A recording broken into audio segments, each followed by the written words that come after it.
Bruce Forsyth, 80, with younger and younger and younger women. Can you imagine 80-year-old women with younger and younger and younger men doing that kind of show? You when you're 80, Kirsty. Yeah. Yes. Would you? Would I? Yeah. Yeah, there you are.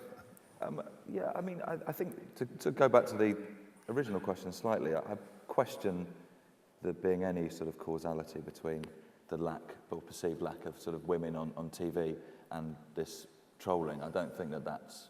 I'd be very nervous about stating that there's any relationship there at all. I think that's a separate, awful issue that needs addressing, but I don't think it's... Yeah, I don't believe there is a link. But, you know, as Debbie was saying, I think that everyone is... It feels to me anyway that everyone is very aware and is trying to change it, but you can't change these things overnight, clearly.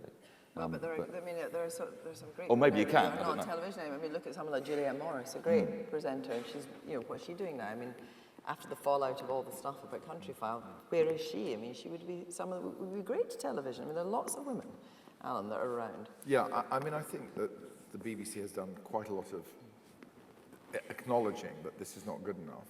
And actually, today, Tony in the Daily Mirror has just announced it in local radio where there are very few women on breakfast radio, and there ought to be, but he's going to address it. And of course, you have to cross this line between creating a quota and just drawing in the talent. And it's not just about women on television, but one of the good things about the BBC is that in terms of leadership, there have been as many senior women at the top of the BBC, far more than there have been in most organisations. So you can't just blame it on the men. But I think we have to change the culture. The diversity of Britain, of the UK, is what is great, whether it's, you know, cultural, racial, other things. And that has to be represented on the BBC. Steve? Well, I think, you know, TV's not alone in this, but, you know, it has a succession of blind spots. And one of the interesting things, I think, is, for example, which is not to say that the position of women in TV is not an issue. There was a period when the majority of people on the BBC's most senior management board were women. When both main channels of the BBC, etc., were being run by women, and so on and so on. I mean, there are 2 channel controls now, so women were right there at the top. And first of all, that didn't appear to do anything substantial or noticeable for women on air. Secondly, even the thing that happened simultaneously, I'm not going to blame the women for this, of course, simultaneously was the number of non-white people in management and in senior positions virtually disappeared. And on air, of course, that's a real...